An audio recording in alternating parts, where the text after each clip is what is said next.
will need to follow my voice as it leads you into a relaxed state of meditation.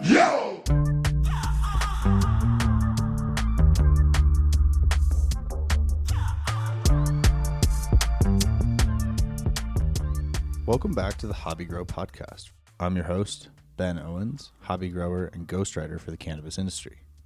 Each week, we'll dive into my network of growers, hash makers, breeders, and mentors around the world to give you insight into their journeys, as well as give you information you can use to grow better weed and make better hash at home. Hit subscribe, roll something up, and let's get into it.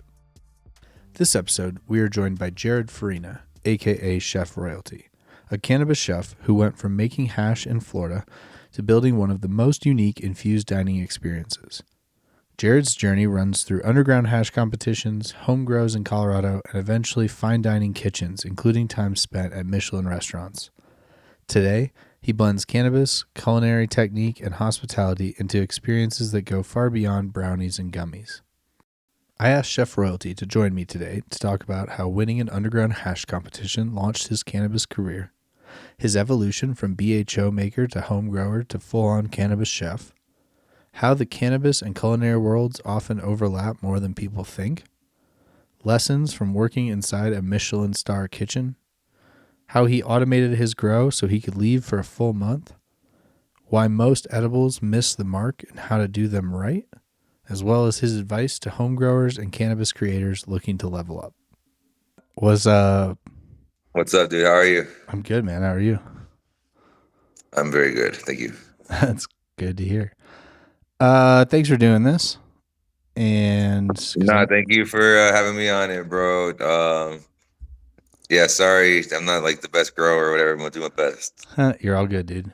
So yeah, I guess let's start with your journey, like as a grower. For those who don't know who you are as Chef Roilty, and where the moniker came from, how you got kind of established in the space, or wherever you want to start your journey, if that was your first toke, whatever it is. But just walk us from there to now, and like how growing and how weed and how hash. So what, the episode just starts out with me talking? Yeah, I mean, we're in it, dude. Oh, we're in it now? Yeah, we're in it. Shut up. Word. I mean, well, shit, dude. I mean, I started smoking at a young age, but it's always been a part of my life. Definitely. Definitely did some illegal things back in high school. Did you grow back in high school or no? No, but my family was growers actually back in the day. Some of my family members. Okay. So that's kind of how I got into growing when I moved out here. But to start back, so basically, I didn't start growing first. I started making hash first, actually. So in Florida, back in like 2010, 11, that time probably, I didn't have access to hash, and I wanted to smoke hash. So The only option was to make it. So that's what I started doing. And so we started making pretty good stuff, and we were getting product from like local growers. And I got this stuff called the Mango Tango, which is like a Florida strain. And so that's what we ended up entering a competition in. We actually entered that hash that we're making in Florida into a competition in Los Angeles called the Secret Cup. We ended up taking first place, and that's kind of what got us started. Moved out here to Colorado. And this was like Shatter, right? Like this, we're talking Yeah, back in the day with Shatter, exactly. The first time, I remember the first time somebody brought rosin to the hash competition, actually. Oh yeah, like flower rosin, like fresh squished, or? Yeah, I want to say it was in Colorado type. It was like cushy candy in those guys. Yeah, I mean, it's funny. Like when we were throwing Distant Dabs events, like we had all that brown Shatter, that like sappy shit, and like. Oh, this wasn't brown. My stuff was nice. Yeah, well, the stuff that we often had, especially in Missouri 2010, like it was poop soup in a wax ball. For sure. I mean, we've made all that too, trust me. But yeah. So basically, I mean, so I was making hash for a long time. I was basically a hash maker before I was a grower. But, when I moved out here, I moved out here with a friend of mine moved out here to Colorado with a friend of mine, and we were growing in our garage for a while. We actually had a nice little thing going there, and it was fun, a little indoor tent setup with probably 4 or 5 lights with like ACs blowing from outside ACs. And you were growing just for hash, like just to make BHO? Basically, at that time, I kind of was. Yeah, I was smoking flower, but like not as much. I was mostly smoking hash at that time. I've gone Slab back and forth with dabs. that throughout the years, for sure. But yeah, so at that time we were smoking. We were doing it mostly for hash for BHO purposes, and yeah, and then like it turned into live resin at one point. You know what I mean? So like fresh frozen type stuff. But yeah, so then like my dad moved out here actually at one point, and I learned to grow with him because he knew how to grow really well. He learned from other The elements. OGs. Exactly.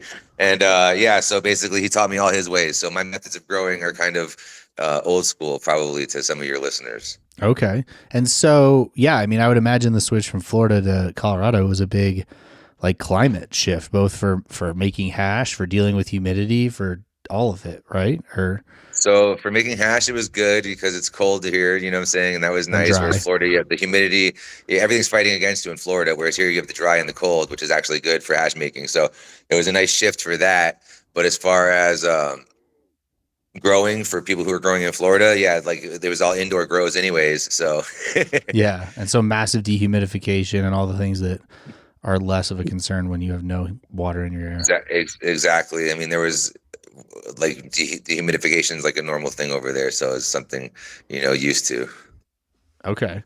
So you started growing here. You got a little setup going, and we're making hash from your grow. How did that evolve? So, I mean, it's just basically like over the years evolved to the point now where, if you just go then to now, basically now I don't make hash anymore.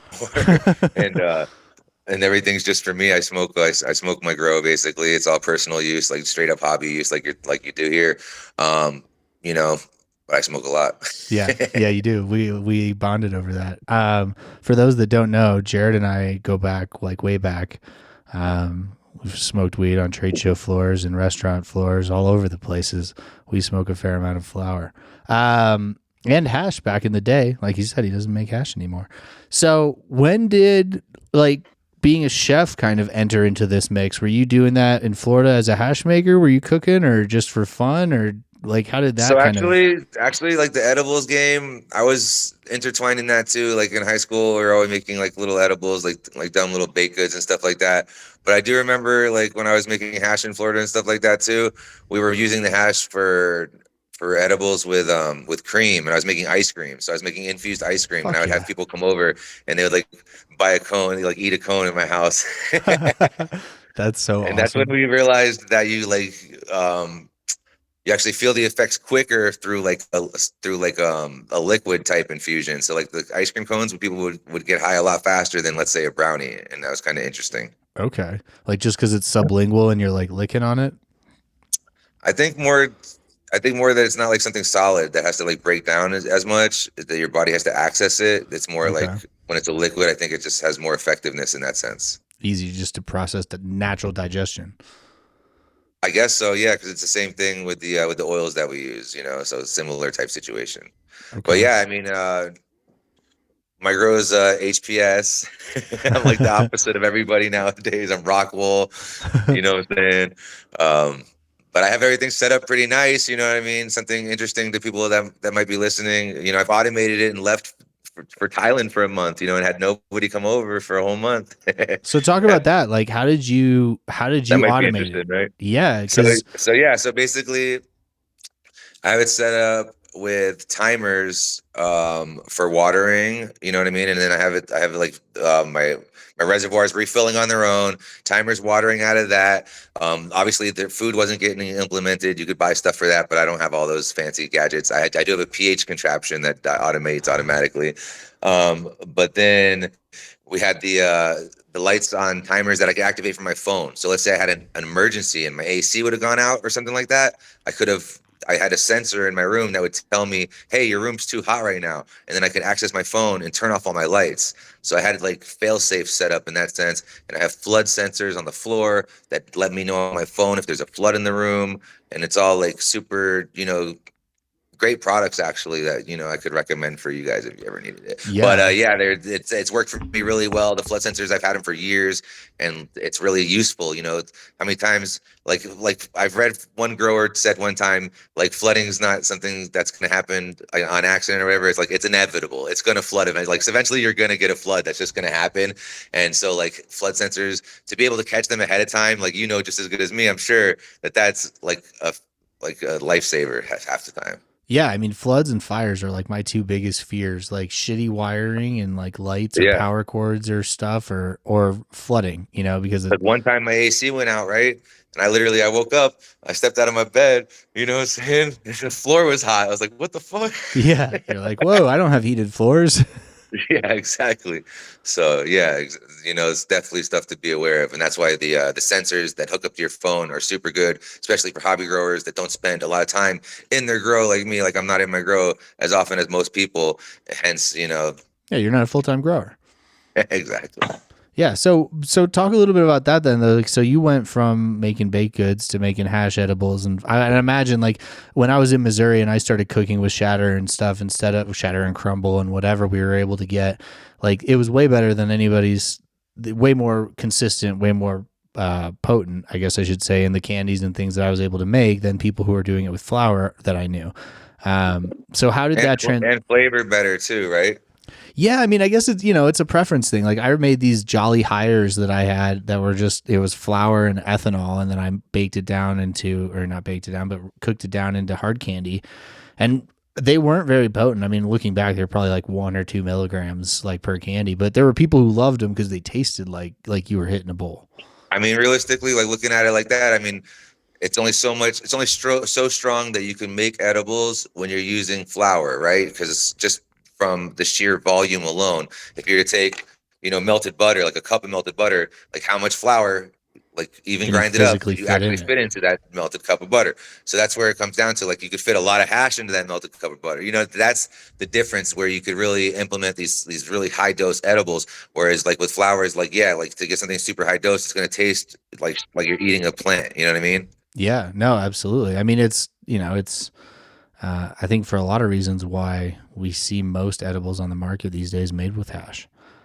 Yeah, I mean, like, to find flour like Canada butter or something, I feel like is like about it. Like, I don't see a lot of products, except for homemade stuff. Like, I don't see a lot. But we're talking about back in the day. Like, that was like when you started making it. Like, you're saying, like, that's what people were using at that time. You know what I mean? So that would have been the alternative, right? Well, you didn't have anything else, right? It was like, you had the toasted, what were they called? Firecrackers, where you would grind your weed up and put it in Nutella. I mean, I made edibles with everything, from stems and stuff, like, from tons of stems. Oh, Green Dragon.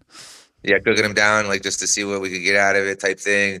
When we were budget type edibles, it's back to even with vaporized weed, seeing what that has left in it, type shit. Oh yeah, we used to save all the vaped weed and smoke blunts of it when back in the day when we were thrifty. Right. So when did you start kind of pursuing more fine dining as like a passion? Shoot, I would say probably about 10 years ago, so 2015-ish. Okay. So you were already in like the cannabis business out here. I mean, or had established yourself kind of thing with the community. Yeah. I've always been cannabis first. Like, cannabis has always been a part of my life, like I said, throughout my life, and even a lot of my family members. So basically, for me, it's what I always tell people, as because there's a lot of chefs who use cannabis, and then I'm cannabis who's a chef. You know what I'm saying? So I'm cannabis first. No, I know exactly. So yeah. So how did you get like from, hey, I make really good hash and some fire edibles, to like, I want to do fine dining that's infused with weed?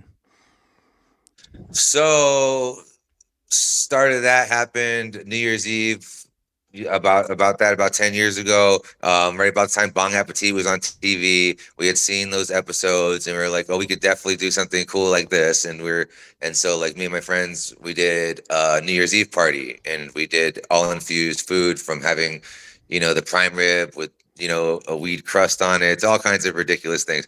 And it was a big hit, and everybody was talking about it for a very long time, to the point where I decided to enter the High Times Top Cannabis Chef, and then we ended up going to that in Vegas, winning that, and that's kind of like what set us on this trail. Um, but the fine dining portion of it, so like even at that point, it wasn't so much about the fine dining. So like when I first got into it, it was more about just flavors of food, and then like I studied different elements of the cooking process that I thought were really important to bring up my game, because I didn't have a cooking school background. I have a different background than that. So for me, I was like, okay, so I need to learn sauces really well. So I was like, get my sauces up, and I took a couple classes on sauces, and then I started studying plating techniques, and then we just ended up eating a bunch of fine dining restaurants after that, because we started getting more interested in it in that nature, and that's when I really started like implementing the cannabis into the fine dining scene. But before that, it was kind of like in the beginning, it was like savory foods infused, like just trying to figure the whole thing out, navigating that space.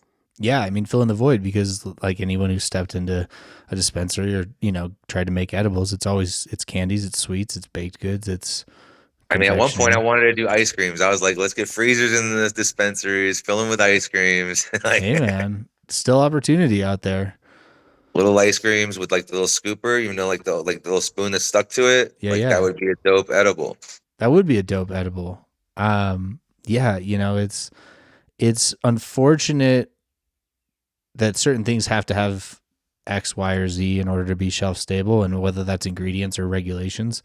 But yeah, I mean, I would love to see an infused edible on the market, or an I think they've infused ice had cream. I think they've had infused ice cream in the past though. Like it's existed. I've seen it. Yeah, I definitely had it at festivals before.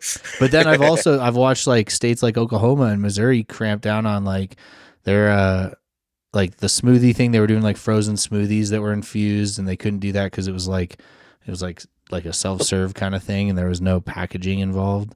Yeah. You Yeah, I know, had a guy in Florida was trying to do that with hemp products, and he was asking us about like recipes and things of that nature. hey, that's cool. So yeah, it's all over the place. Yeah. So then you started throwing, or you started just experimenting, and then like I know the story, so I don't want to give away too many spoilers. But how did you end up at Joel Robuchon? The first time, Yeah. like okay, so eating wise, or so what happened is, Like, yeah, we were tell the there. story. I was there for Champs Trade Show in Vegas. We decided to eat a really fine dinner one night, so we went there for dinner. And for anyone who's never gone to dinner with Jarod, he's the loudest person at the table, and he would like to talk to the chef. Yeah, so exactly that. So we got to meet the chef. We went back in the kitchen and we hung out with him for a minute there. And after I went home, he had like he followed me on Facebook or whatever, or like friended me on Facebook, and I was like, oh cool, like that's the chef we just met, like that's cool. And so like a year later it went by, and I was doing a Dine with Royalty event, one of our yearly 420 events that we used to do. And I was asking him for some tips. Actually, it was the third annual Dine with Royalty. I was asking for tips on the lobster dish that we did, the lobster with the curry that you ate. You remember it? Yeah, yeah. And yeah, so I was asking for tips on that dish, and he's like, "Oh yeah, if you ever want to come hang out in the restaurant, or he said stage. I didn't even know what that meant at the time. So if you ever want to come stage in the restaurant," I said on the text message. I was like, "What the hell is stage, yo?" So I was like, and he's like, "That means come like basically train with us." So my wife's like, "Yo, that you go do that right now." So basically, we set that up pretty quick, and I went over there and hung out for a weekend with them in the kitchens and learned a whole bunch of different techniques, and basically got to be a fly on the wall and prep a bunch of stuff for them. And then I went again the next year too. So I got to spend a couple different weekends in Joel Robuchon, which is the only 3 Michelin starred restaurant in Vegas, and just training with those guys. And a funny story about that too, while I have you. Yeah, you have us. Basically, yeah. So when you're a chef in a restaurant, especially a 3 Michelin star restaurant, so a new chef comes in out of nowhere, me, and all these other chefs are like, "Who the fuck is this guy?" Can I curse on here? I don't know. Yeah, you're good. Yeah. So like, who is this guy? And they're all like worried about their jobs. Who knows what they're worried about? And as soon as they find out, I'm just like a cannabis chef trying to hone my skills. Like the whole vibe and the whole place just got so chill, and it was really nice and really cool to like work with those guys. And even one of the guys that I became friends with, he was telling me like he was plating a dish, and I was like so intrigued by it. I was like, "This is so cool." Da, da, da. He's like, it is cool, right? Like, because he even he does it so often. Like he's probably done it 1,000 times. And so like I brought that like light back into him, just like showing some interest in it. So it's kind of fun in that sense as well. But yeah, working in that kitchen was a great experience for sure. Yeah. I mean, and on that note, I find that with talking to new growers or new hash makers or stuff, the same thing, like things we do and take for granted and don't even think to explain, like reopen something when a newer grower or somebody just that we don't talk to asks you a question. You're like, oh, wow, I haven't actually explored that in Right. a while. That is Just kind of like cool. something mundane, even, you know what I mean? It's like, exactly. Yeah. So Dine with Royalty, you talked a little bit about, but for those that don't know, was a annual event series that Jarod threw that offered infused dining in luxury settings, and I'm probably even underselling it at that point. But what was the motivation there? Was that the New Year's Eve party, and then you just were like, let's do this with more of my friends at a bigger location, and then it Yeah, so worked? basically that's how it happened. So it started out with the New Year's Eve party, and then we're like, how can we do this? Basically, yeah. So after I went and did the High Time Stop Cannabis Chef, we did that, and then so we had kind of a little bit of something up beneath us there, like a little go power. And so we decided to do our first yearly Dine with Royalty event, and it was like at an art gallery with like pop up burners and fryer. It was like basically just a pop up kitchen, and we did 2 nights, two totally different menus. Both of them sold out, and it's been a hit ever since. But those yearly events were basically just like our own little brainchild and baby that we would basically do like a totally different menu every single time, and really just put all of our love into it, and everything infused, and it was a celebration with a lot of different gifts for everybody and all kinds of fun. Yeah, no, I mean, it was a showcase of kind of like what you had learned in the last year almost. From traveling, yeah, back I used to travel and eat all at the restaurants, and I would come back with different techniques and flavors and even different fun moments at the table that we would do for people. Exactly. Yeah. And so, I mean, it's kind of crazy to think like how cannabis kind of ended up pushing you to a career as a chef, in a weird It's way. crazy, right? Like that's nuts. Yeah. I mean, especially again, like coming from consumer to hash maker to grower to, now you're a known chef. Gosh, who was I talking to recently? I think I told you this, that I rattled off like 3 or 4 of the shows you've been on. And they were like, nah, haven't heard of that. Haven't heard of that. And I was like, oh, and he was on Southern Charm on Bravo too. And they're like, oh my God, what episode? That's like it's funny because that's even though we were on some cooking competition shows, that is literally the biggest pull show that we've done. It's That's wild. And I had never people heard just of want it to until have you were that on it. experience that those people had. Yeah. I mean, it's a cool showcase again, like to see cannabis getting the platform. Like when you were on Bobby Flay, like for those that don't know, Jarod was on Bobby Flay. To see you giving cannabis a spotlight in that way is very cool. Yeah, even the cake boss was like making puns about cannabis. He's like, "You gonna put a little something, something in that?" Like I would. It's pretty funny. Yeah. Yeah. So, and then you helped with the launch of the Discovery Plus situation when you were on the Chopped 420. Yeah, so we did a chopped episode that was cannabis focused. They basically had a tent filled with all kinds of different infused products, from CBD sugars to THC honeys and all kinds of everything in between. And we can do all kinds of different infusions in our dishes, and that was a very fun day. Yeah, no, I bet. And also seemingly like led to other connections, cannabis and culinary, right? 100%. I got to meet some other chefs that are into the cannabis and culinary scene as well, which I've made, good friendships with and throughout. And it's been good connections with different chefs in the cannabis industry for sure. Yeah. No, I mean it's really been cool to watch like how your craft has evolved from us just doing shenanigans in Vegas to actually doing the damn thing, man. And now, you've been voted what, best catering service at least once. Yeah, so we're actually so we've gotten big enough in the dining scene now that we have actually exploded out of the cannabis only scene, and we do quite a bit of non-cannabis dinners too now. So we're on all kinds of platforms from Airbnb, and so on forth from there too. But basically, yeah, it's kind of crazy how I would never thought that I would be doing this, and we've Yeah. developed it into this from there. And so I got to ask, like, how often does it come up like that what you did in a past life, that you made hash and that you grow weed and that you cooked with weed and all of those things? Or are they separate, or is there curiosity generally even at the non-weed Oh, dinners? there's always curiosity. No matter what, even every dinner, no matter what, wants to know about it or talk about it or something. They're interested in it, and or saying that they're gonna do it next time. Seriously, it's kind of there's a lot of interest in it for sure, and we get a lot of older clients as well too. There's a lot of people doing like retirement parties and like people doing their 60th birthday party who are cannabis users, and we get all kinds of people from all from all walks of life that are interested in these kinds of experiences. So you never know.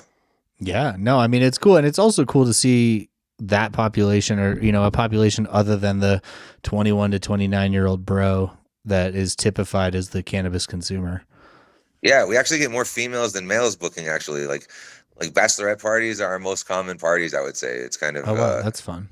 yeah, it's kind of crazy because like when I used to go to hash events, like my wife would always be like, "I'm the only girl here." Yeah, Jordan's like, why am I at this sesh? I'm literally the only woman here. It's like, well, I don't know. We're I just feel like here to that's smoke changed some big time pot. over the years, though. Now, Yeah, it's definitely getting better. But yeah, it's definitely been a male dominated industry, and more women are taking their rightful place alongside them. Some of the best weed growers I know are women. kicking back to what you were saying about bringing cannabis out to platforms and such like that. So when we did the infused dinner on Southern Charm, we even had my friends' cannabis leaves like on the table during the dinner too. Just showcasing the plant as well, which is kind of fun as well. Yeah, on that note, it is one of the benefits of growing that I don't think it's talked about enough is literally access to the leaf. Like as a consumer, you don't see it's this universal sign of weed, but like unless you've grown weed or unless you've gotten shitty trimmed weed, you don't know what that leaf looks like. You've never Yeah, seen you a only fan leaf. seen it, Yeah, and pictures of so it and stuff. it's Yeah, so it's the such a fan cool leaf is thing. something that we implement into our dishes sometimes. Like you've seen for sure. But your viewers or listeners have not probably. But we've done like pastas where we laminate the leaf into the pasta, so you can kind of see the leaf inside the pasta dough itself, which is really cool. And then we've done like tempura leaves as well, and just different things to implement kind of a stylish type element to add to the Yeah. dinner using the cannabis leaf. Yeah, I mean, and you think about it like you've treated it like any other ingredient, right? Like you would use leaves for preparation, you'd use them for flavor, you'd use them for aesthetics, you use them for whatever you need them for. It's not just the intoxicating compounds.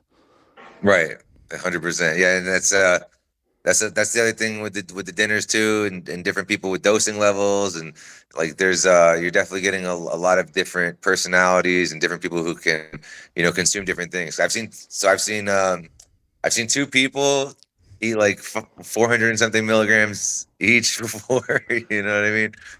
And then I've seen the same amount go for like 10 to 12 people. So it's just, crazy. Yeah. I mean, I remember the first Down with Royalty days, like the excess, like the first one you were talking about where what was it, 100 milligrams per cup of lemonade, and we were just drinking them like a faucet.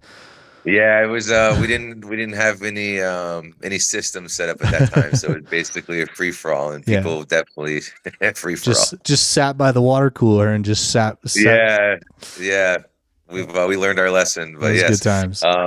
those are good times, man. Good times, definitely. Everybody can remember the those days when you could just smoke at the cannabis cups and do whatever you wanted.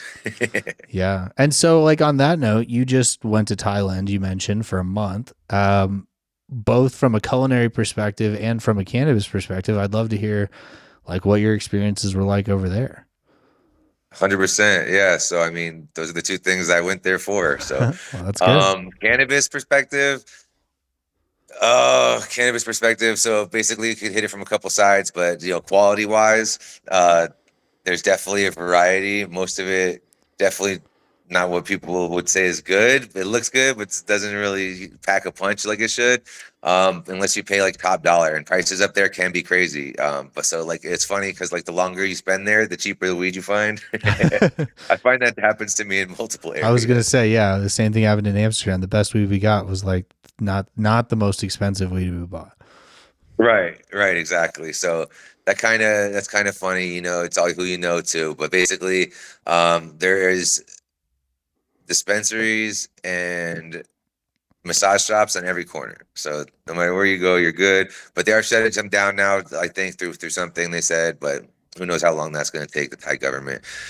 But yeah, it was fun. Definitely, you gotta be careful smoking on the streets. I never got in trouble, but that's what they tell you. So just be careful. Jared's like, I smoke everywhere I go. Yeah, you could travel with it, which is cool. So basically, you can get on a plane anywhere in Thailand to another place in Thailand, anywhere domestic. You can fly with it, and that's pretty cool. So I just throw my jars in the bag, just fly to the next place. It was fun. Edibles are like illegal out there, and hash probably pretty like you could find it, but it's like not supposed to. Okay. So, interesting. Yeah, because the edible what thing, I heard about that is it's a pay to play type situation. So basically, the dispensary has to pay off if they want to have edibles type situation. Yeah, well, I mean that on a lot of levels, I could see that making sense. Culinary wise, we took a bunch of cooking classes while we were there. We went around. I would chase like different plates. I would be like, all right, I want to do pad thai in Bangkok, and I would go and get pad thai at like a bunch of different places that I'd have lined up on my phone ahead of time, and then I did like khao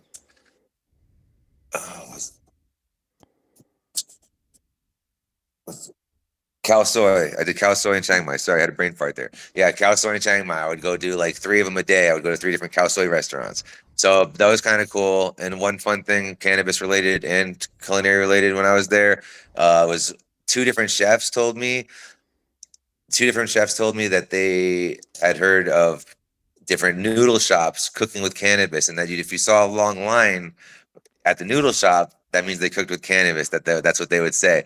And they don't put a lot in there. What they would do is just throw like a couple buds in the broth, which basically not going to do much, but just add like a little something probably for some people.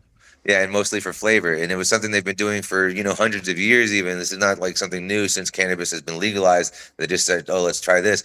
I guess it's something that they had been doing for a long time, which was really interesting. So with one of my chefs when I was there, I was like, oh, well, we're going to do it, right? And she's like, so I threw weed in there and we cooked with it and it was fun. And her and her work girlfriend, they both like told me the story when I went back this time. Because I went back again, I actually cooked with them again. And they were telling me the story of when she got high on that. That's awesome. Yeah, I mean, I have lots of stories of people who got too high on stuff from when I was younger. Yeah, no, I can attest to that. I've been one of your guinea pigs before. Yeah. I mean, what were they? The infused crab rangoons that I got during COVID from Jarod. Jarod was making these like freezer packs for people who love crab rangoons, like myself. Yeah, we made a lot of different things. I've tried a lot of different things. One time I've even thought about doing like infused TV dinners. Yeah, that's fun. I actually made some. I didn't, it never became anything, but I actually did make some where I had a couple different kinds, and I would actually throw the brownie mix like raw into the one container. So when you baked it, like all your food would heat up. And the brownie would be cooked just like when we were kids. Yeah, just like the ones that you were like, all right, I'll eat the corn, and then oh shit, some corn fell into my brownie. Exactly, bro. Like that was fun. I actually have a couple in they're not infused, but I have a couple in my freezer now of just like some bomb leftovers. I'm like, oh, I'm gonna pack them up like this. Yeah, you're like, I'm gonna make a bento box. Like this is meal prep. Basically, exactly. That's fun. Oh man, so many places the conversation could go. Oh, I've got a good one. So where does DJ Farina fall into the mix? He's back. Yeah, no, that's before I moved out here, I was actually DJing in South Florida, and yeah, I'm not gonna spend too much time on that, but basically, yeah, it was fun situation. I've done a little bit of everything. Okay. Should we talk about growing some more? Yeah. Tell me what you're growing. What are you growing right now? So right now I've narrowed it down. I got tired of growing a bunch of different strains and trying to like worry about all my clones surviving, and like it's a fucking headache. It is. It's keeping a stable around is a challenge. So now we got one. It's called the Roilty OG. which is basically strawberry banana, but it doesn't taste like strawberry banana at all. And I just got sick of telling that story to people, which I'm telling again right now. So I named it the Royalty OG. And then we have it's a pineapple one. I forget the exact strain of it right at this moment, but the pineapple one is super good. So I got the sweet stuff, I got the sour stuff, and I got some other things in between. I got some refresher I got from you, and a couple other things too. But those are the two standouts. Okay. I didn't know you had the refresher still. That's kind of exciting. I think I do. I did, and I'm pretty sure I still do. When are you chopping it next? So that's gonna be probably another month. Okay. Well, keep me Things posted. are looking good right now. Yeah, that was a fun plant. I liked that.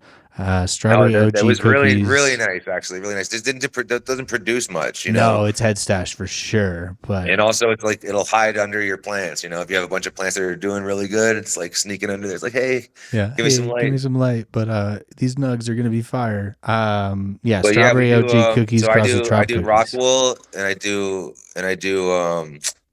like I drain and I reuse the water, recycle the water. Okay. So that's the technique we use, and I use all liquid foods. And I've tried dry foods before too, but I prefer the liquid ones nowadays, just because I don't know why. I like the liquid one better. Okay. No, I mean whatever works. You know, they're different tools, like different tools in the shed. Different job, different tool. For sure. Yeah. But yeah, I got about another month going, and then we're gonna harvest that sucker. And then as far as trimming goes, I got tired of doing all that, so nowadays I kind of just trim as I go. There you go. Well, it's better than just filling up your freezer and not doing anything with it. I've done that before too. Yeah, no, I know. And it's it's a problem. You're like, oh man, I don't have time to trim this. I'm just gonna throw it in the freezer. Well, if it's dry, I mean, you can't really throw it in the freezer then, can you? So this is great. I love this question. So my understanding is that if you have it properly sealed and you freeze, like once you've dried and cured the bud, that you can preserve it for an extended period of time. I feel like if you freeze it, the trichromes are gonna like fall off very easily. Yeah, I mean, I agree with that. I think most people handle their weed too rough and they lose their trikes. But yeah, I mean, I think like I went down the rabbit hole of freeze drying flour with the idea of, okay, so if I can freeze the crop from harvest and then I decide that, hey, I don't actually want to run it all into hash. Maybe I just want to pull this coal out to smoke on, that I could freeze dry the frozen bud and turn it into something worth smoking. And I'm still convinced there's a way to do this, but I did not find a way to like keep a vintage, so to speak. You know, you're like, oh, this is the raw grapes from 2009. We'd love to run a new vat of them. Like same concept. But if you freeze the whole crop and then you do a jar test and you're like, fuck, this shit does not wash. It's like 0.5% or like disappeared when I threw it in the water. Like the refresher is a perfect example. That does like 0.7% to bubble. It's terrible for bubble. It's amazing flour. But if when you freeze the whole plant and then you do a jar test and you find that out, you're sort of like, all right, well, I guess I'm just sending it for this moment of pain, instead of being able to be like, hey, I'll just throw it in the freeze dryer or thaw it out. Even with BH Joe, we had plants that would give us like really shit yields, I don't believe it. Yes. It's not what I hear. I hear BHO boys, they got double the hash all the time. Well, we're spoiled, so our shit yields are still better than yours. Yeah, no, that's true. That's funny. Yeah, who was I talking to recently that was like, I got 8%, I got 10%. I'm like, yeah, our shit yields are fucking 15%, all right? Let's be real. And it's also, on an interesting note, I've been talking about this with Zach, and we're working on an IPM piece actually about it. Like with this trend in hash of going from like butane and blasting and everyone having access to like even closed loop systems when we were all like blasting in plastic tubes and shit. And now people are washing and they're doing this more sophisticated craft, but that remediation factor of like, if you got PM, you throw it in the blaster kind of thing. Like there's these grow methods that weren't updated because PM in the blaster is not good. I mean, it's terrible. Then you're doubling down on PM. But yeah, I mean, I remember the first crop I had where I was like, Jarod, please run my shit. Please run my PM weed. Anyways, that's a fun memory. But I feel like, I've said before that it's easier to make great hash than it is to produce great flour. And I think that comes down to that finishing step, right? Like, if you are good at growing weed and not good at drying and curing, you can make really good extracts. But if you're when I won the competition for the hash extracts back in the day, this is before like closed loop systems and like I came up with my own tech. You know what I'm saying? So let's talk about it. What's we're the already Jarod tech? We're already backyard tech. Okay, we're already metal tubes. You know what I mean? Yeah. And what are those called? The bomb tubes? Yeah, exactly. That's exactly what they were. The BHOMBs. But yes, so we were basically taking that and I'd run it into coffee filters, right? Okay. So I would run it into a coffee filter. So I'd spray it into a coffee filter, but the coffee filter would be hanging with like with hangers type situation, okay? Okay. Over another thing with dry ice. Okay. So while it was inside of the coffee filter, it was surrounded by dry ice. And like, so this is the technique that I had used, you know what I mean? And it made the product like super yellow. Like I have a picture of it, it was like, it was crazy yellow. It actually like Hydro, the weed rapper, he actually like sang about it in one of his songs, you know what I mean? So it was nice, but yeah, it's funny. But that was the one like that we won with that technique, that crazy technique that I made up. So essentially what you were just like winterizing it like on its way out? Yeah, it was like kind of a winterizing technique because we had learned or I'd seen like videos or got information that like winterizing would make like the best shatter. You know what I mean? Like remove that winterizing would make like cloudiness of the lipids hardest, and and make the hardest like shatter that would basically have the best crack. And that's what I was going for with that tech. If it don't shatter, it don't matter. That you already know. So basically that's what we were going for at that time with that. And it was really good. Actually entered a product into the Cannabis Cup too. And when they were here in Colorado, they allowed like regular people to enter in the Cannabis Cup at 1 year. Us general folk. Yeah, like without a dispensary type shit, like without a med or whatever it is. So I entered in and it was kind of fun. I think I placed like 14th or something like that. It's still super cool. There was a lot of people involved. Yeah, I mean, that's awesome. Like, so why did you, this is going to be interesting. So in the beginning, when you were sort of establishing yourself, I feel like it makes a lot of sense to enter cups because, right, like accolades and publicity and getting in the community and getting known. But in more recent years where you've sort of shifted focus away from that being the primary pursuit and, other ways to build on it, what value did entering a cup offer you as like a home grower? Okay. So it depends. Like entering the Cannabis Cup did nothing for me. Okay. Okay. The Secret Cup, I've entered 3 or 4 different Secret Cups. I did the finals, all different things. The only time it ever mattered was when I won this first Secret Cup. Okay. This is back in the day, like 2013, when hash was like on the rise. Like hash was like, right. You know what I'm saying? Who's making the hash? Da, da, da, da. And anyways, like when I won that competition, I think I got like 1,000 followers overnight. It was crazy. Like I've never seen anything like that. When I was, yeah, it was crazy. I couldn't believe it. It's off of that, it was kind of like an underground thing too. So that one definitely got me out there a little bit, and like people wrote about it and shit. It was like, so I think that brought us out there a little bit. And then I just rode the Roilty name throughout everything, with a bunch of different companies now. And that's what I've done with it, but basically, so when I first started with it, well, speaking about what you're saying first, like entering the competitions. So it's just like anything else, like it builds the clout, you know what I mean? But it doesn't get you direct anything unless like it's really a popular episode or something like along that nature. Because even with like Beat Bobby Flay and Chopped, those didn't directly get me a bunch of extra business, you know what I mean? But they give me clout. Like it's something like when I say that I was on Beat Bobby Flay and Chopped, people respect it, you know what I mean? But it doesn't per se like actively, you know what I mean? Yeah, it's not generating a referral for you, but like for me, it does sometimes. Like it's I'm not gonna say it doesn't, but it's not like as crazy as like Southern Charm was crazy. Like Southern Charm, I can actively say like that show that you talked about, like the Bravo show, Housewives show. Like we did an infused dinner for those guys, and it was just like a fun episode. And that show, like literally to this day, people are like, "Oh my god!" Like they talk like they want to know about the show, they want to know about the cast. Like it's very just interesting to them. You know what I mean? So it just depends on what platform you're on, I guess. It depends on what competition you're a part of and stuff like that. So winning the Secret Cup definitely put me on the radar and definitely got me into the cannabis industry and kind of blasted me up into an area where I could keep on moving forward and propelling myself from there as an award-winning hash maker, and then kind of move on from there with that. And then when I started growing cannabis, obviously that just fell into like the hash making. Obviously it's like, oh, I want to get these flavors into the hash, like so I was like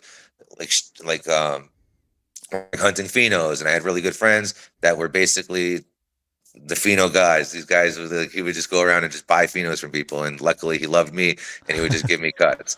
So I was in a good place for a good time, and yeah, so those are awesome times for cannabis and for me.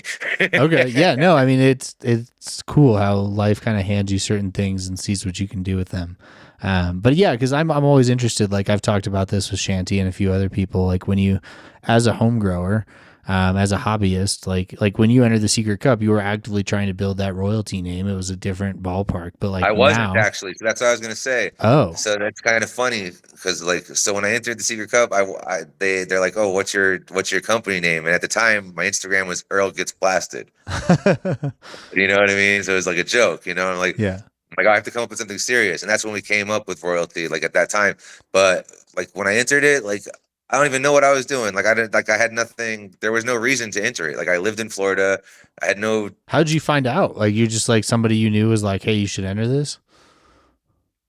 To be honest with you, I wish I could remember exactly how I found out. Okay. But for some reason, I wanted to enter it, and I did. Like me and my friends went out to that, and it's kind of a funny story.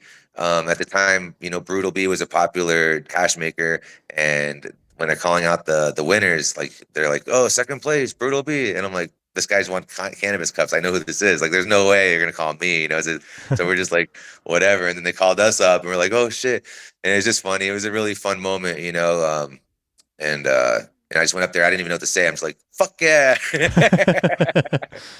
Yeah, I mean, humbling though, right? Like to be up there with people that you've admired and respected and know. Yeah, I mean, I was super excited and like overwhelmed and high as fuck from smoking hash all day. What was the judging? Was it like judged by the competitors kind of deal? Yeah, so it was cool. It was judged by the competitors. Basically, anybody who entered got their own kit, which is probably another reason that I entered it, because I wanted to go smoke a bunch of hash. I'm just gonna smoke hash. I don't even care. Yeah, it's like, oh, you're gonna get the judge's kit, I'm like, yeah, I'll bring him a fucking ounce of hash. Let's go into this thing. And so basically, you get like a jar, and they're all numbered, and you just like judge each one based on different elements that they ask about. And so now, like when you entered in Colorado, that was what, like recently? The one I did, the Cannabis Cup one? Yeah. It was probably like 2015, I want to say. Oh, okay. Right? So the last Cannabis Cup that they had out here. They're the one. It was one of the ones that it was like the one that we were allowed to enter. Like anybody, like Joe Schmo could enter type shit. Like even with flour or with hash. So it might have been, if 2015 was the last one, it might have been 2014, maybe even. Okay. I want to say the last one they did. Because then they did one where you couldn't smoke at it. Yeah, I mean, like I don't think Adams County was fully prepared for what High Times brought to their scene, and I was not able to attend either of them. But yeah, that's my understanding. Is the first one was like it's sort of like when Secret Sesh came to Denver. I think it was the first one. Then it was the first one. Then it was fun, man. It was a good time. Secret Sesh came to Denver. The second one, they kind of like strapped down on us a little bit. Yeah, like once they've heard of the event, they're like, all right, now we know who you are, what you do. Like, we're not going to let this shit fly. Like, I still remember Secret Sesh. I mean, like, that was probably the earliest cup. Oh, yeah. Secret Sesh here in Colorado, the Denver one? Yeah, like when they did it at City Hall, like it was like everybody was smoking, the vendors were trapping, like there was all sorts of shit going down. And then the second one was like a 180. It was like, oh shit, the med found out, like clamp down on sales, clamp down on smoking. Here come the fun police. Right. Yeah. But so back to where I was going with the question was like, if like today, no, you're good, man. today, if you were to enter a cup, or would you enter a cup, or you would not enter a cup?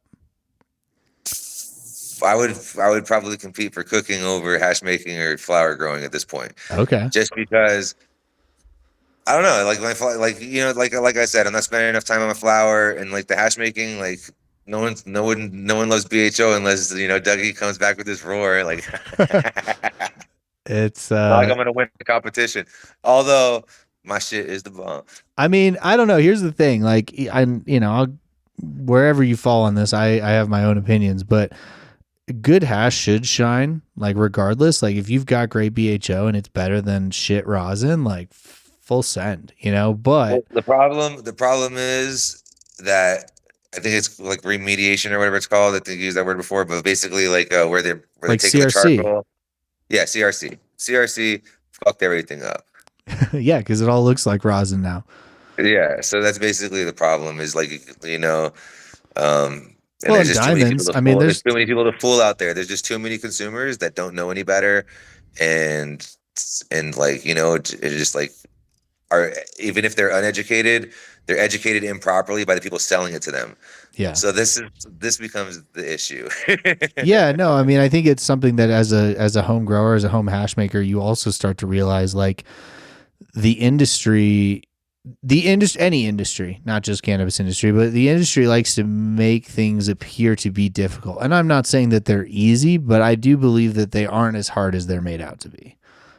Like when I first made diamonds at my house, like fucking open blasting with a vac tech that like a vacuum oven that I bought on Craigslist, and was like, holy shit, I can grow crystals like I did in bio class in middle school. All right. Like, this is not perfecting it. Totally different story, but doing it way easier than expected. Yeah, no, it's crazy. And it's crazy. All the different, just in the past, I want to say 10 years, just all the different like growths of hash making and growths of like different techniques and different things like that have come, and so fast. It's been a crazy evolution. Oh yeah. I mean, it's, and also we live like just looking at my glass case, you can see the evolution of hash making all the way from, the TI swings and the swings. Exactly. 100% from the swings to the 18-inch nails to the glass nails. Yeah. It's funny. Back in Missouri, the first place that I blasted, we had this thing called the Honey Badger, and it was a plastic tube with a screw-on filter. And we were blasting dried material because it's all we were getting. And like, we had this cherry pie we were like, oh my God, that's the most cherry shit I've ever tasted. Like, I found a jar of it when I was unpacking. That's my favorite flavor. Yeah. Like a good cherry. You never find it. Yeah. Well, I was going to say, when I tasted it years later, it was like just straight Tane soup that we had no idea that was, probably impacting our mental as much as the actual extract. But yeah, I mean, on that note, strains. I'm talking about even cherry flower though. Like I remember back in San Francisco one time, I was able to get like some cherry flower that was like, wow, like some of the best terps I ever had. And I've just never seen that again since. It's kind of crazy. Yeah. One thing that I like to give 14er props for here in Colorado, and I haven't shopped with them in a long time, but when we moved here, they had a very distinct palette of flavors. There was like straw nana, there was Gorilla Glue, there was, DJC, there was blackberry banana kush, there were, and they distinctly tasted different from one another. Strawberries, bananas, blueberries, whatever, cherries, whatever it was. Yeah. And I feel like that's lost on a lot of people. And one of the benefits of growing your own is getting to, like you said, kind of, pick the flavors you like. Exactly. It's more of a like connoisseur type situation, Do you grow particular flavors or make particular extracts with culinary infusions in mind? I have in the past, but not so much anymore, I would say, because I'm not making extracts anymore. But in the past, I have done things of that nature. But the way that we actually do our infusions, we make it to where you really can't taste the cannabis so much or as the terpenes so much. So unless it's more for like the terpenes I want to deliver as far as, the effects of the cannabinoids for the for the user, then that's really the only reason I would do that. And with that said, that's kind of a fun thing to talk about too, is basically what I call craft infusions. So like if you like when you decarb a product, if you fully decarb a product, you're gonna decarb off, all the or like cook off all the terpenes usually because they cook off at a lower temperature, or most of the terpenes. So to get strain specific edibles, the only way to really do it is to like not decarb it all the way, right? Like, like maybe decarb it to a point where it's mostly decarbed, still save some of the terpenes, and kind of have this full on extracted method. But with that said, too, another great product, CO2 oil, because they actually like already have it, all the THC activated, but they still have the terpenes from the cannabis back into it because they remove it and then put it back in, which is kind of a cool process, which I used to hate on that product as a whole. But as far as for, and it's not really selling well either. They stopped selling it where I was sending people for it. God damn it. But that product actually is really good for making edibles because it actually has like the terpenes specific to the plant. You know what I mean? And it's the same thing goes with like RSO oil. Like RSO oil is another one that's activated already and still has all the cannabinoids. So there's some people who have like this enzyme or whatever it is that their metabolism's too quick or whatever it is that they can't get high on edibles, they say. So there's like, one in so many people that have this issue that they can't get high on edibles. And I've actually, worked with a few people like this, and I find that with the RSO oil and the oils that have the terpenes, you're giving them the full cannabinoid punch that they will get high on those edibles with a high dose. Yeah, I mean, and diversity, right? Like the premise of RSO, I mean, among other things, is this variety of like 10 plus strains typically used in the same batch, right? You get minors from all the different plants and terps from all the different plants, and you get this, like you said, like this fuller spectrum for someone who's like, well, I don't normally get the narrow full spectrum doesn't hit me, but the full spectrum of all these plants has an impact. Yeah, so that's a good thing for some people who have that problem, with edibles, or that kind of sucks. I feel bad for them, so try that. Yeah, I mean, on the flip side, like my problem with edibles has been a rapid decrease in tolerance, which has been interesting. Like when we met, we were doing globs of BHO on red hot nails, and we were eating hundreds of milligrams at a time, and we had cannabis in our blood. Yeah, and now like I'm still smoking as much, but as far as edibles, like I've built back up. I didn't tell you this, but I'm back at like 20-30 for a functional dose, so props to me. But like where we were, it was 200-300 milligrams. Let's go fucking rage town.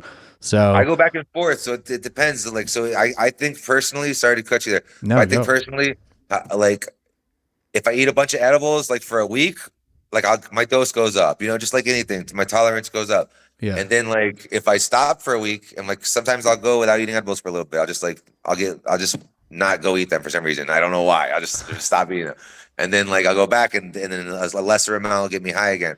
But like I'm at the point now where I'm eating like a handful of gummies at this moment, Yeah. Yeah, no. I actually just made these cool little I think I showed you them already, actually, the little granola treats. Yeah. Well, and also, you and I met during the time where people were doing gram dabs for funsies. I don't think either of us has done a gram dab in quite some time. Yeah, no, I wasn't. I was never a part of that boat. You know what I'm saying? I thought you were. I can't handle gram dabs. I would smoke a gram with you, but it wouldn't be all in one dab. Fair enough. Oh, well, let's work our way into some rapid fires and kind of see where we've covered. So comparing your first grow, like the absolute first time, or the first time you we're just throwing seeds outside, but you had sort of a plan, to now, like how has your setup evolved? Or you're saying same lights, same everything? Pretty much same everything. Yeah, 100%, because it was gifted to me. It's like hand-me-downs, you know what I'm saying? Just never. Okay. And so then when you just built out your space, you're like, this is what I know, HPS, rock wool. Yeah, I mean, yeah, exactly. And it's backwards to like a lot of my friends. Like they're like grow differently than me and stuff like that. And they're always like, oh yeah, switch over. And I'm just like, this is what I know. This is what I'm used to. It works. Exactly. So it works for me. Okay. So what that stack looks like is rock wool. You've got HPS the recirculating lights, system, a research HPS system. lights. But I got 3 trellis nets sitting. Okay. And what's your newt situation? I use a mixture of Botanicare, I think it's called, right? Yeah. And general hydroponic stuff. So I use I think I use like CalMag from one, and then like the regular newts are GH. Okay. I use the liquid one. There's two red ones and a green one. There you go. And then you mentioned automation. What's your automation stack like for your tech? So like I said, I have automated timers that hook up to my phone basically to run the watering system and the lights, and then that's basically it. Yeah, and then I just have the flood sensors to back up on anything that could spill over. Okay. And then your res is just autofill. So Yeah, basically. So I try to like empty it out and refill it as much as possible when I can. But basically, yeah, just like that, and adding food to it as the nutrients are diluting type situation. Okay. And then, so are you flipping like from clone, or are you flipping like, are you vegging first, or what's your process? Yeah, so I like to get them to a certain size at least before I usually flip them. Like what, I 18 would inches? say, shoot, yeah, I would say 2 probably feet? about 18 inches would be fair. Okay. And you're cloning like, you still It cloning those depends. little Like baby clones? realistically, like if I want to give you my full on like the way I think about it, tech, Yeah, which is tell probably me. what you'd rather hear. Like basically, I'm thinking about the final distance from the light. Okay. So basically, if my light is at one, let's say my light is the top, right? So I'm going from distance down from the light. That's what I'm flipping. So like Okay. opposed to like how the light, does that make sense? So Yeah. So instead of like it you're like trying to being aim for like, if it's going to double in height and you've got 4 feet Yeah, to work with. exactly. So yeah, usually it jumps up like I wouldn't say double, but like maybe another foot after I hit the lights on. So maybe it's like maybe I want to be like a foot and a half under the light when I flip it. Okay. No, I think that's good. And then you're cloning from like 6-inch clones, or are you still taking those little So baby my clones clones? are small. Yeah, you've seen my clones. My clones, people laugh at them. They're little baby bitches. Hey, they get the job When done I for take you. larger clones, for some reason, I've had less success. So I've strayed away from it for whatever reason. I just had more success with these little guys, and that's the way I did it. Hey, again, whatever works for you. And I think, and this is total speculation, but you've got less plant surface material there, surface area. Like if you are coming from, a plant that was struggling or what have you, that the freshest, newest growth should be the best growth to have. Bringing along anything else may be unnecessary. I still take larger clones, but okay. So you're a trim when you smoke kind of guy. You don't. What are your clones? What are you putting them in? So I've got like I'm using the little cube, like the little Rockaway type cubes, right? What are they? Yeah, I use the AOKs. Rapid rooters, the Yeah. rapid rooters. So I'm using rapid rooters in a little tray. Okay, I use Grodan. I use the Rockwool, the AOK plugs. They're like 1.5-inch cubes. So you've got a bigger cube, right? Yeah, it's like, whatever. I'm over here visualizing for an audio podcast, but yeah, the it's like 1.5-inch cubes. I think you can fit like there's 96 in a pack, and you can fit like 24. And what, you're just putting them in there, and then what do you put them into? Are they inside of a tray? Yeah, so I use like the clay colored whatever that riser tray is that you can put them in, and I alternate. So I do like a checkerboard pattern. So yeah, so you got a dome on them. I dome them. I soak my cubes in like a half nutrient feed, and then some sort of, typically TerraGrow, but I've also used Recharge, with just generally like anything like a Bacillus product. So I'm old school. So I'm using it's Olivia's. Oh yeah, Olivia's cloning solution. Love that. And then I just drop a little bit of Hormex in there for good luck. Okay. Yeah, I've been using Olivia's. Anti-wilt on the clones, and purple stuff on the roots. Yeah, Clone X. I use Olivia's and Clone X. Those are my two. Yeah, I think I've tried so many ways. Do you use have you tried anti-wilt?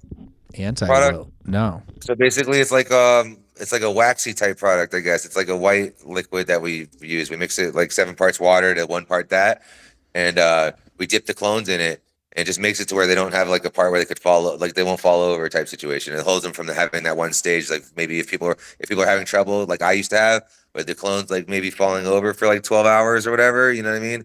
It would like eliminate that, so you'd have more success rate, for us hobby growers who are not pros. Yeah, no, I mean, I've tried the bucket tech, I've tried the aero cloner, I've done peat pods, Yeah, I rapid used to do that. rooters, I hate that thing with the freaking pump, power and goes out for 30 minutes or an hour, you're freaking all your shit's dead. yeah, well, and now with with the fear about viroids spreading, that shared reservoir is not super exciting if you bring in lots of cuts. So my reservoir is not good for that. Well, I mean, you are sort of a closed circuit. You're not bringing in a whole lot of cuts, and you're not changing out a whole No, lot of things. So at this point, true that. it's all ancestral in your garden. Are we talking seeds? We can talk seeds. What do you want to talk about? I don't know. Pop Uh, seeds sometimes. yeah, I guess seeds or clones. Are you? It sounds like you're more of a clone guy these days. Yeah, just because I just keep it going easy. I feel like seeds. I I never really got the ones where it's definitely like a female too much. Like I would always you know, have to watch them and stuff, and that's always been a pain in the ass for me. Well, Sometimes they would show late in the game. I'd be far into. I'd be like, oh, it looks like it's gonna be a female, and then 2 weeks later, you freaking got some boom. hermed out bullshit. Yeah. Yeah, the herm situation is unfortunate. I hold a lot of things in life to a higher standard than most that I've learned, and you probably attest to that. Seeds are definitely something that I feel like there should be a higher standard, but we're also playing with a lot of things we don't understand. These, I'm not polyhybrid gonna drop plants. names, but say we could. Yeah. I could drop some names. Okay, so if you had to pick flour or hash. Oof, fuck you. I guess flour, since I smoke more flour now, but I love them both equally. Fair enough. What about BHO or rosin? BHO? All right. I don't care, actually, to be honest with you. It's like full answer, Yeah. doesn't matter to me. If it tastes good, hit it. I mean, not even that. It's just if it's good quality. Fair enough. No, I mean, I can appreciate that. And there's certain varieties you just can't get in Like rosin. you can get good BHO. I'm not going to sit here and say, BHO is better than rosin or rosin is better than BHO because that doesn't matter to me. I think they both have great products. Just like with growing, like outdoor versus indoor, you could have a dope ass outdoor grower and you could have a dope ass indoor grower, but you could also have a shitty indoor grower and the outdoor is better than the indoor. Like that can happen. You know what I mean? So like Yeah. realistically, there's a big enough spectrum that it could go both. It's not like an all inclusive one sided answer. I feel like. Yeah. No, we're all on the spectrum. I got it. All right. So genetics you're running, you got the pineapple, you got the Royalty OG. Didn't you have one other one you were running? I said the refresher. The refresher. Okay. I got another one too, probably, but like I haven't been. I'm terrible. I'm not even. You know what I'm saying? Like I'm the worst. So what about genetics you run over the I got years? the flavor burst. I got the flavor burst also. I got one called the flavor burst. I know that one's in there. Okay. So do you pay attention at all to breeders and crosses, or is it more just vibes? No, because I don't really add anything. Like I just the last thing I got was the pineapple from my friend I told you about, my good friend who gifted it to me, and like I don't really add anything to it. I'm really happy with what I have, so I'm kind of old school, set in my ways style. Okay. What about any cuts you've lost that you wish you had back? Any cuts I lost that I wish I had back? Somebody asked me recently about the HP13. I actually got like a random message about that. That was a good one. And then the Mango Tango. The Mango Tango. I didn't really have a cut for that, did I? I don't remember. I don't think I did. I had some other one. Yeah, I had some orange one I had was really fire that I wish I still had, but I don't remember the name. I want to say Tangy, but it was something else. It was it was like an apricot orange or something. You had it. I remember when you were teaching cooking classes, you had that. Yeah, it was really good. I'm bad with remembering old school names. Yeah, side effect of weed is short-term memory loss, is what they say. What's keeping you excited about weed these days, especially now that it is much more of a hobby for you as you pursue the culinary world? What's keeping me excited? I'm just, it just keeps me going. I'm not really excited for anything coming with weed. Fair enough. The What's next keeping you harvest. excited, Ben? What's your answer to that one? Oh man, so many things. I'm really excited about this cut of OG that I got from a local guy that I might actually give you a cut of to flower out under HPS because All right, so I'm excited OG's about that. okay. Yeah, dude. I don't know if did I tell you about this? About that? The OG cut? No. So I got approached by a buddy, and I'll keep it vague because I think that they want to stay vague, who has been growing this OG cut since like 2007. And he's retiring from growing, finally, hanging up his hat, and didn't want the cut to die with him. Didn't know the origin other than when he got it, that he's always had it, that his friends have always loved it. But he's had it in his personal possession for the last almost 20 years. So I'm really excited to see what that offers. And if it's, this nostalgic OG that we all are pursuing. Yeah, that's exciting. I love OG cuts stuff, so that's really cool. Yeah, but I mean, old school strains. I mean, the strain that we the Royalty OG is kind of a seed I started with my dad, so that's kind of has like it has sentimental value as well as it just like produces quite well too. So that's kind of like if I'm only gonna have a couple plants, that's definitely one to pick. So that's. Have you thought about selfing it? About what? Like making seeds from it, like selfing the plant, like no. Oh, that could be fun. Make some Royalty OG seeds to hunt through. See, that's exciting. See, it's things I don't even know about. The future is here. The future is here, man. Let's make some Royalty OG seeds. That sounds fun. I'd be down. Okay, so what about your advice to hobbyists, whether that's just people considering growing or making hash or making edibles? What's your advice to the hobby cannabis enthusiast? Be safe. Don't do drugs. Yeah, I don't know. The one thing I would say is just be prepared to try again. Failure is imminent. It's not always going to hit it out the park the first time. And it's definitely something for growing for me is I'm just proud of myself nowadays. I just I could see what the plants are telling me more, like I have, it's something that you learn as you go, it's like kind of putting in your 1,000 hours. So it's basically don't kick yourself in the butt if you make a mistake or if, your grow doesn't come out good the first time or the first 5 times or whatever it is. And I would say that, just believe in yourself.